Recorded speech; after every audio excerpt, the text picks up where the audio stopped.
Good morning, everybody. Today's episode is sponsored by Hidden Peak Tea House. I wish. Totally not. It's just me on here.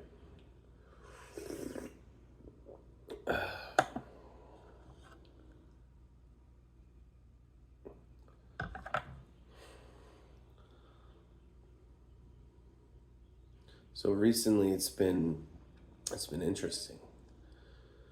I've been reflecting back on just all the things I've done. This past just couple years alone have been rough. Interestingly. Not fully, though. There's been a lot of beautiful things that happened, But emotionally, personality, understanding my place here, that kind of stuff. To realize that I was not living fully honestly with myself. I was definitely performing for others.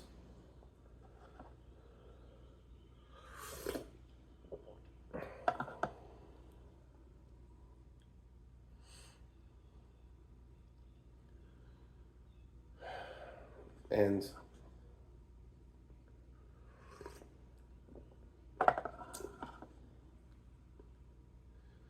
it is very important to listen to your inner knowing. That's your gut, your intuition, even this idea, this sense of clarity that comes with going through emotional highs and emotional lows. So when I was a lot younger, I was around 19 years old, I met this lady in a coffee shop, White Raven in Felton, for those who are local. And I was in this transition. I just had, for about a year and a half or so, been up in Ben Lomond Woods, like deep in the woods, on this property of 90 acres of just land. And there was a farm on this land, an organic vegetable farm. And they sold exclusively to a restaurant, and the chef specifically didn't do any farmers markets. They had a box, their own kind of CCOF box, or I forgot what it's exactly called. But I had gone to this farm and this idea to work there so I can get skills to bring to, at the time I wanted to travel to Peru because of a love interest. I was kind of riding on their tails, right? This kind of energy.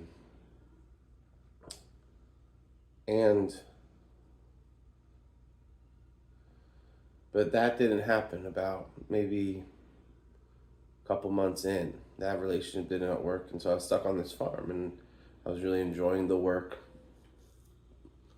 And so I stayed on this farm, and I didn't have TV. The Wi-Fi was very not great. Still had a flip phone. It's very disconnected in the sense of society and spirituality, or not spirituality, but society. Over a year of working there, I started to feel the pull of going into music again. It's been the theme, music.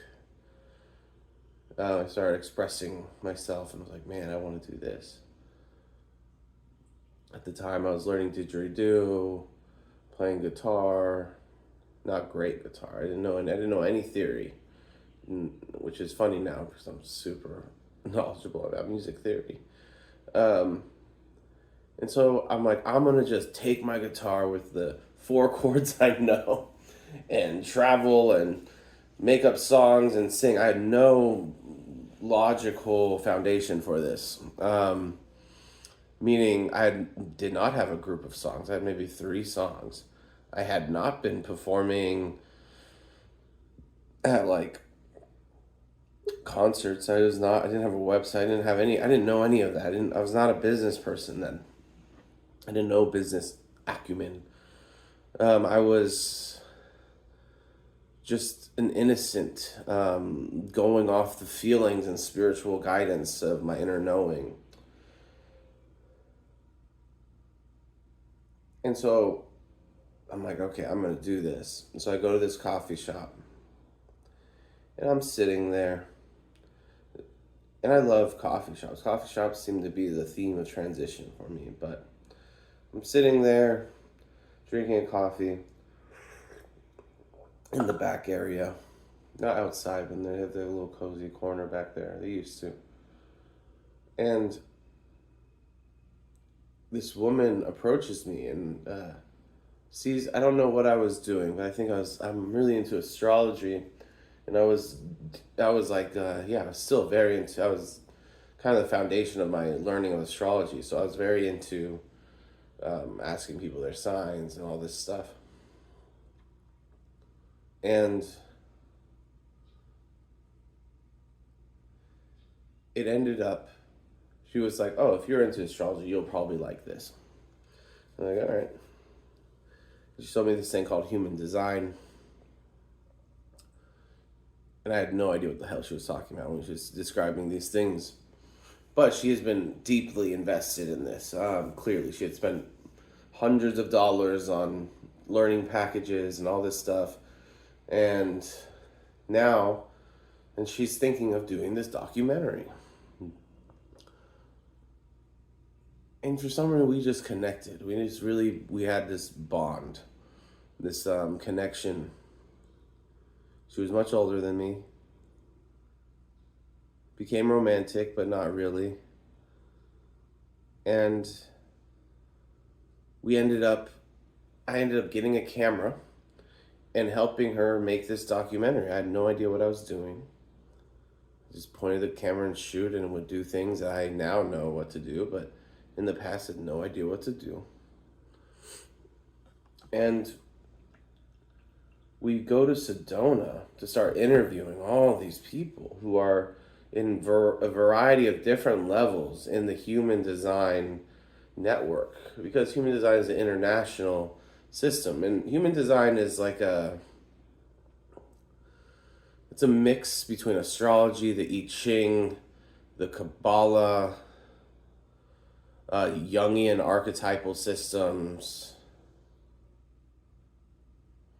And I think that's it. I think those are the four combinational factors. There is like a lot of pseudoscience stuff. So Western science, it does not really resonate as well with. But the pseudoscience is kind of, it's just, I don't know. I don't think they just explain it right. You know, they're saying you can change your genetic makeup by embracing who you are truly, right?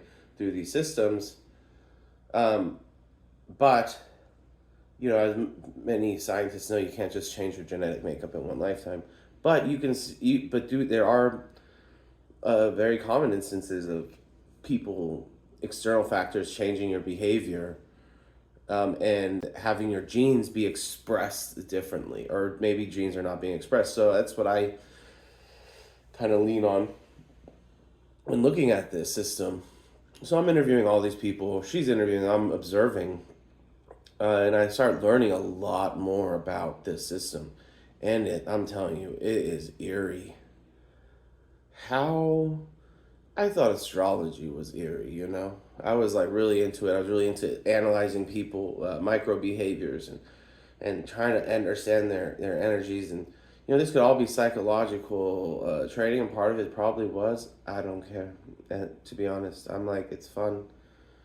And I was in the spiritual vibe where I was just trusting my own story, not the story that everyone else has been telling me, even society. And so I started learning about human design, got deep into it. I got hooked up with a lot of free resources, books, the training, which at the time was so expensive. I mean, it was like $700 for a training or $1,000 for a training, and it was like that was the only place to get the information. Now you have social media influencers, you have all these people doing all this great stuff. So when I started learning the system, I realized I had a deep resonance with it. And I started training as a analyst, which they call them because they're very connected with Jung. So Jungian analyst is the thing. And so basically,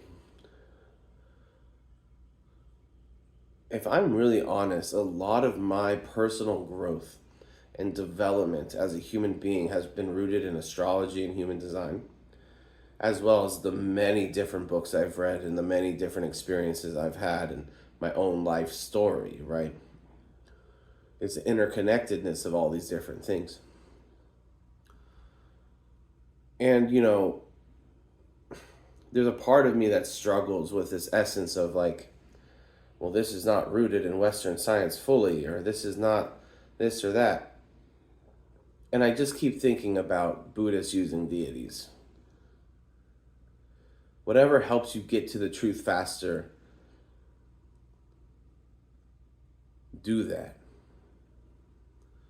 And so when I was younger, I got really freaked out by human design eventually because I was like, wow, this is way too accurate. I don't know what to do with this information.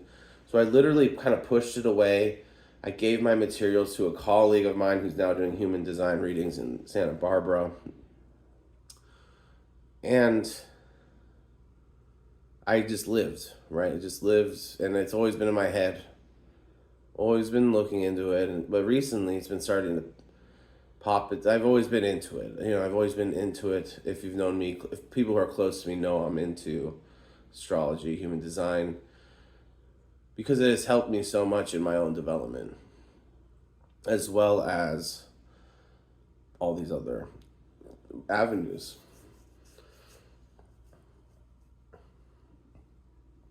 But I guess I just want to talk about how these astrology, human design, these different modalities are ways for us to understand consciousness and the intelligence that's all around us. And when I say the intelligence, I mean like when you look at the plants grow from the trees and the soil and how much different elements are involved and different things that are involved for just one plant to grow. Now think of the whole earth and all the miracles we see, like the mountains and the trees and the deserts and life and how life is formed and how the baby's wombed. And it's all very intentional seeming, right? It's all very intentional seeming.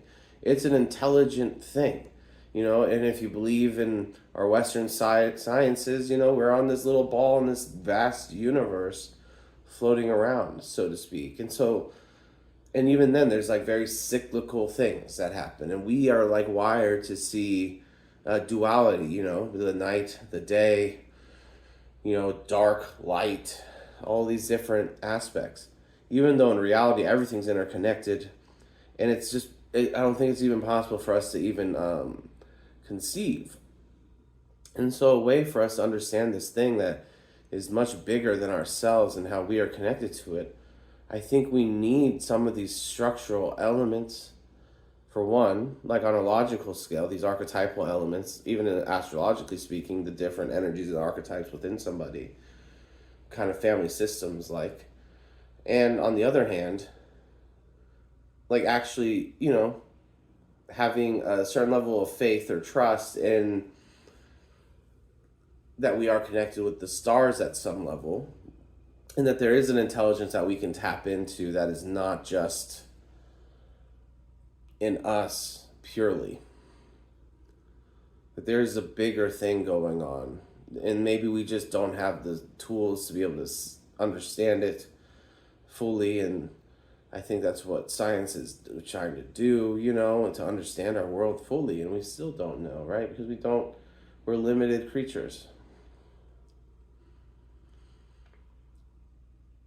But on an individual level, when we're growing and we're understanding ourselves, looking at these different modalities like astrology or human design can help us discover more parts of ourselves. So a lot of times when I coach or mentor, which I don't really necessarily like those words. Because I just like when I have friends, we just do this. We just do this because this is what we do. The reason I make these videos, this is what I do. This is just this is what I am. This is what I do. So, but when I mentor or coach people, I have a section in the program, my program, the transformational coaching, where they have the option if they want to use more like shamanistic or kind of like more spiritual modalities, energy work. Astrology, human design has to go under there because it's not fully a westernized approach to transformation. Alongside just my normal coaching vibe, which is mixes of somatic healing, um, guidance work, family systems, the whole deal. Facing those shadows, wanting to become your authentic self. And when I'm working with people and they choose to go into the astrology or human design realm, it's quite remarkable. It's quite remarkable the change. And I think it's because I have a good way of reading it. I'm not a literal person. I'm looking at the human being in front of me, and I'm looking at the chart as well. I'm not just blindly trusting this chart. It's just not part of who I am. I know that one thing is not going to be the thing. Diversity. I truly believe in diversity of ideas, beliefs, understanding, and having personal emergences. I mean, I was talking to my buddy Everett the other day, and he was, he's been historically jumps from religion to religion. And it's interesting. He brought up Nietzsche and this idea that we maybe should just be like individually the new way of existing in this culture is like potentially the way of like individually developing your own customized belief system. Because I was talking about some like cultural appropriation things and different things like that, and I was conflicted, right? But when I put that on the side for a little bit and just like dive deep into like what's emerging from colonial society and from like what we've been doing, there is a way to honor what is and what was, and as well as embracing an individual new truth. But it has to be aligned with your own heart and your own inner knowing. It can't be aligned with just you trying to find your way out in this world. Like you're not gonna find enlightenment with a singing bowl or like a mala or looking at deities all the time and projecting on the external. You also have to go in. I just forgot to say that because that's kind of intuitive for me. Is going inside myself and facing the inner demons, the inner work, the work that is there to develop. You have to come from a solid place, or else it becomes cultural appropriation, spiritual bypassing, all these key words that we love to throw around.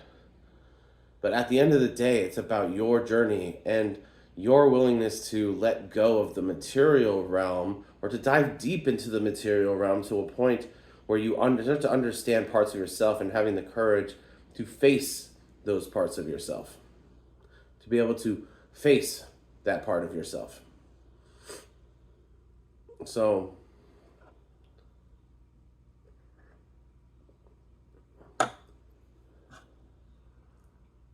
we need to have that courage to face that part of ourselves, or else we're going to always blame everything external for our suffering and pain. I do DEI trainings. I just did one the other day. And, there's a lot of things where people feel uncomfortable with people who are different than them. That's something that is, I guess, my superpower is like I love talking with people who are different than myself, who have different beliefs, because I know my beliefs. And I'm not going to be like, I believe it now because you believe it. I know myself. And so I'm more curious of like, what are they talking about? And I kind of don't have an emotional response to disagreements. because it's more just, it's diverse. Diversity is what keeps us alive as human beings. And like we need each other. And the more we can like approach each other with like more empathy, more understanding, more compassion, coming from a solid place though, not coming from a shadowy place where you're just reacting and thinking you're doing something and putting your trauma and your pain on other people and not even being aware or justifying that you're not. That's not the place to be. That is not the place to be. You want to be able to truly embody what you're here to do. You want to truly embody like your diverse experience, and then also because you want to have you want to have a diverse experience, you need to honor the other person's diverse experience. I have a buddy who, is just trying to release all these stories, all these stories in his head of society, right? Every culture has their belief systems, their stories, their sciences, their how they think the earth started, how they think this happened, based on their own set of scientific principles that are diverse in every culture. And so logically, he's like, I want to unlearn all the stories around me and figure out what I see individually, which is an interesting thought experiment. And so he believes, I don't know if he believes, but, they like things like the vaccine and, the flat earth things and these things where, automatically our in a culture, our antennas go up. Our antennas go up and we're like, oh, or or something, or oh, these are my people, or whatever your thing is. Obviously, I just don't agree with those that way of existing full time. Um, and I don't agree. Well, I don't agree with what the results of that analyzation has been, I guess. And I'm not trying to change the boy. I'm not trying to change these people. I'm not trying to change you. I truly am trying to just live aligned with what I believe and what from my own depth and meditations and understanding that what I'm here to do on this planet. And trying to just embody that with as much integrity as I can. And that means having compassion for people. That means like letting yourself recognize the stories that are happening in your mind. Because that's real magic, Buddhists in this book, Shambhala, talks about magic as a way of strengthening your senses to the point where you tune your senses so well that what you perceive in reality seems like magic or beyond just like reality, but it's because you've tuned your senses so well to the reality that you're seeing another side of it, more of it. And magic is like, and that part of that is recognizing the internal stories we tell ourselves. The internal stories that we tell ourselves.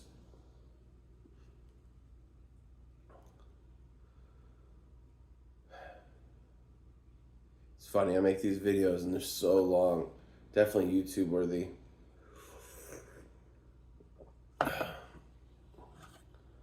But,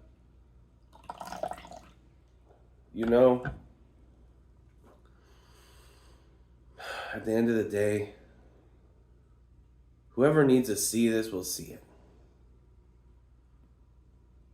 Whoever needs to experience this will experience it. I'm not going to do all this fancy stuff for it. Because it feels like I'm just trying to get your attention. You know, I'm going to market this and figure out how to do this and that. But if you've stayed here this whole time, I have deep gratitude for you. Deep gratitude. You know? And I hope that you've gotten something from this. And I hope that it helps you on your journey and path of being with integrity and living in purpose and being who you are meant to be in this world.